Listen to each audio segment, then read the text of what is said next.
What's up, everybody? This is the first video for Big Tasty Sports. This is something I've wanted to start for a while, but we just got into a new house and haven't really had time to put stuff together. So this is the first video. You can see the set is pretty shitty at this point. Hopefully, we'll develop that over the next month or two. But I wanted to just jump into some thoughts, and so didn't want to keep waiting. Today, I want to talk about some ways to live bet the NBA. This is, I think I'm going to be leaning more and more towards this. So I will just say, too, I'm not a professional by any means. I've been capping and doing this kind of stuff for maybe a year or so, but I've gotten into it pretty hard and definitely put in the work. So I know that I'm not always right about things, but I do think hopefully the stuff that I'm learning, I want to be able to share with other people. I would love your comments too about things that are important to you in live betting the NBA, how you found success. I'd love to learn from you guys too. I know that I definitely don't have all the answers. Before we jump into a few ways to live bet the NBA, I wanted to share some reasons why I think live betting the NBA is most of the time or often a better way to go than betting ahead of time pregame, which I do with baseball and NFL a lot more. I know some people love to live bet the NFL too, but number one, I think live betting the NBA allows you to avoid some really bad bets. Like in the NBA, a game can go the wrong way, and there's a lot more games, and so that variance is higher. So, as an example, first game of the season, that's probably part of the problem. I took Toronto minus 2.5. Thought that they would come out stronger. Love Nick Nurse, great coaching. I know that Siakam's out and they lost Lowry and stuff, but I thought they'd be able to hang in there. Well, they got rocked, but I was able to get Toronto plus 19.5 in the second half, and they end up losing by whatever it was, 13 or 15. And so if I had just waited and only live bet, I wouldn't have made that bet at minus 2.5, and I could have avoided a bad bet there. I think that happens kind of a lot of the time. The second thing live betting the NBA is opening lines just don't matter as much. So, like in the NFL, I'm usually doing a lot of research and making a lot of my bets on Monday or even Sunday night sometimes because those lines are going to move. And in the NFL, when you move a couple points, especially if it's through a key number, that's huge. And so you can get great value by betting early. In the NBA, of course, it can matter. Great example last night, Chicago Bulls. I had them at minus 3.5 and minus 4 pregame. I know it went to minus 5, minus 5.5 in some places, and it ended up being 6. There was, if you watch the game, there was that shot that went in as time expired that they disallowed, or the 4 would have pushed. So absolutely, there are times when the opening line matters, and a point or two, one way or the other, can make a big difference. But the NBA is a game of runs, and the final scores are often a lot wider, and so a point or two here or there just don't matter as much. Like I wouldn't be afraid in that Bulls game, especially the way it went. If I had missed 3.5, I could have gotten that or even a better line later on if I really liked the Bulls. In fact, I thought about putting even more on them, minus 3.5 live during the game. So those opening lines just don't matter as much. And there aren't the same thing in terms of key numbers like there are in the NFL. So avoid bad bets. You can improve your lines. A couple reasons why you might not want to live bet the NBA. One is the time investment. I would definitely suggest not live betting a lot if you're not watching the games. There are numbers you can look at. I'll probably get into some of that in future videos. But it does take more time because you got to be invested in what's actually going on in the game. And then, like I said, there are times where you might miss the best line. I think that's going to be less often, so it wouldn't concern me as much, but definitely can happen. So, all right, all that said, I want to give you 3 ways to bet the spread or the side in live bet the side in NBA. I'm going to do another video and talk about some ways to bet the total. So this is just going to be on sides. So the first one is to bet money line on teams that have a strong offense or are often make comebacks. Now it's early on, and so like as we get further into the season, I'll be looking a lot at how teams play in different quarters, different halves, and try to identify strengths and weaknesses around their rotations to look for live betting spots. But for now, I'll just give you an example. Even, and this was in the preseason, Minnesota was down, I think it was 13.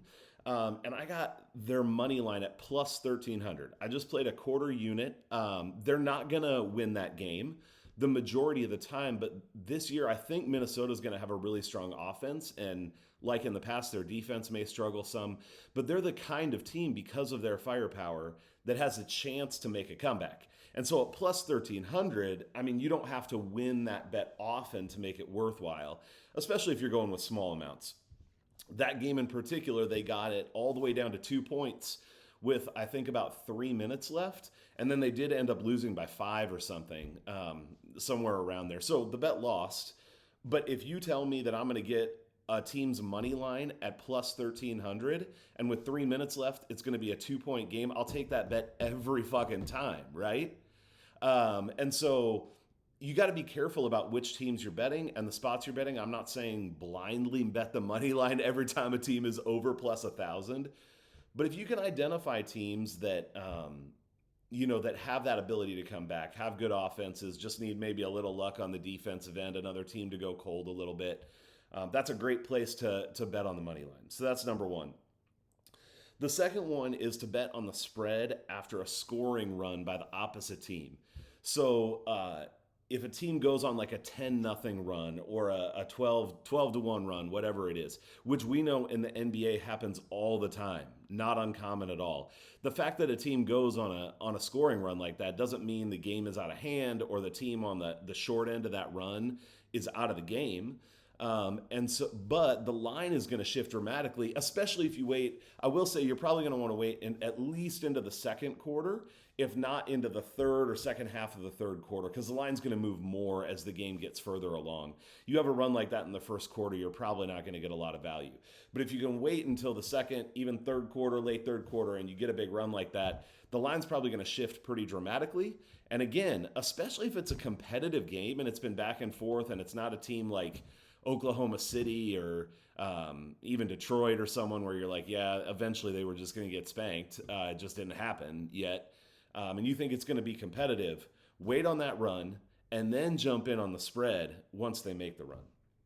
So that's number two, to bet on the spread after a scoring run by the other team.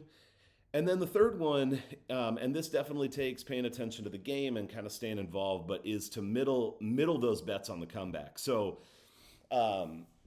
this is a way to significantly be able to reduce your risk, because what you're going to end up with, and you can only do this in certain situations, okay? But if you have a run by a team where you're able to bet one side, like let's say, who did Chicago play? I forget already. There's so many games. But let's say that Chicago and Detroit. There we go. I'm old, so it takes my brain a minute. Let's say, Detroit goes up. They were up by 9 in the first quarter. You probably weren't going to get a good line there. But let's just say, for like hypothetically, that you got up to Chicago plus 6.5 or 7.5. Okay, I think that would be a reasonable place to get in a game like that, a good spot even. Well, then let's say that Chicago went on a run, which they absolutely could do. And because they were favored pregame, even if it gets back to even, you're going to probably get plus points on Detroit. But let's say Chicago even got up 3 or 4, and now you have plus 6.5 on Detroit. So I would make an equal size unit bet on Chicago and Detroit, both at 6.5. So worst case scenario, you win one of those and you lose the vig, right?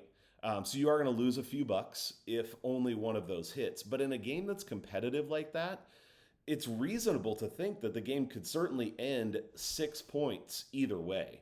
And in fact, that's what happened in Chicago and Detroit. And that way, if you win, you're winning 2 bets, not just one. And so you're reducing your risk, not to nothing, but to very little. And you're increasing your potential win significantly. I think this is a great kind of bet to make in the NBA if you can be selective about when to make it. So that's the third one, is to middle on the comeback if you've already gotten good points one direction. Sometimes you can even consider doing that pregame if there's a team that you like that's getting points, and then you can wait for them to maybe take a lead. I don't prefer to do it that way for the reasons I shared earlier, but it is something you could do.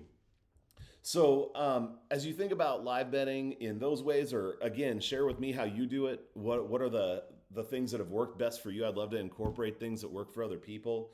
A couple things just to keep in mind. One, with live betting, you got to watch the vig. Sometimes it's often minus 115, but it goes to, depending on the site you're on, 120, 125. I've even seen it at 130. This is a way that sports books are going to try to get you, because if they can get you, plus 6.5 at minus 125 versus plus 6.5 at minus 110, your profit's going to be significantly different in the long run. So look for those opportunities to get the vig at like minus 115 or better. Also, be careful with a number of sports books. You try to live bet something and they'll reject your bet the first time, and then give you a much worse vig the next time around.